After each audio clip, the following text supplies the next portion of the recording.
Right now, we want to bring in our Washington executive editor, Al Hunt. And Al, the White House really could not have been more pleased with these numbers than what we got today. A big, big surprise. Scarlet, they love the numbers.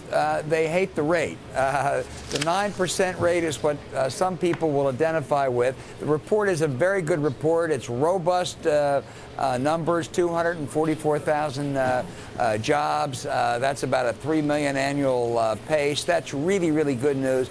But there are going to be some headlines tomorrow. Unemployment rate goes up to 9%. They'd have been happier if it had stayed at 8.8 or gone down to 8.7. We did get a comment out of John Boehner following the jobs report. He basically says it's good, but not good enough. Not wasting any time trying to slow whatever momentum President Obama had for this week, especially when they get closer to talking more about the budget. Scarlet, I'm going to make a fearless prediction. For the next 16 months, there will not be a single jobs report under the Obama administration that John Boehner will say is really, really great news. Congratulations, Mr. President. We're in the election season, and I must say, if the shoe were on the other foot, the Democrats would be the same way. But does what we saw today provide Obama with any momentum heading into the budget talks once again? It provides him with a little momentum, yes, as does his higher standing in the polls because of the stunning success with killing bin Laden.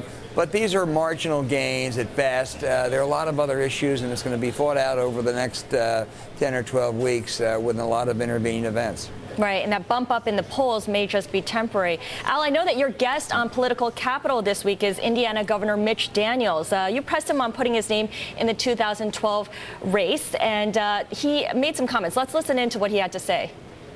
Very, very important factor, and their apprehensions are not groundless. I think anybody who's watched this process, especially as it's evolved in the last couple cycles, would agree. And that was, of course, him talking about his family and the effect it would have, you know, should he run. Did you get a sense of which way he's leaning?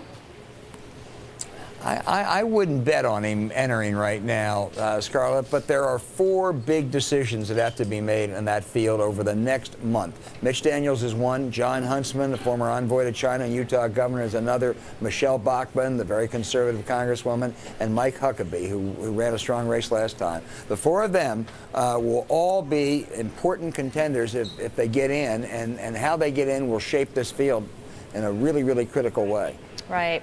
And, of course, Donald Trump has not made any formal declaration, although he's been out there making a lot of noise. Al, I wonder what's in your notebook today.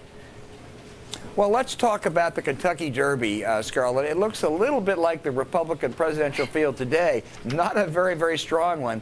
But I'm going to go out on a limb, and I'm going to predict Mucho Macho Man. And the reason I'm going to predict it, Scarlett, is because it's a generational thing with me. Guys my age love that name. So let's watch Saturday afternoon. All right, Al Hunt, Mucho Macho Man, and of course, you can catch his full interview with Governor Daniels tonight on Political Capital, right here on Bloomberg at 7 p.m. Eastern. Thanks so much, Al.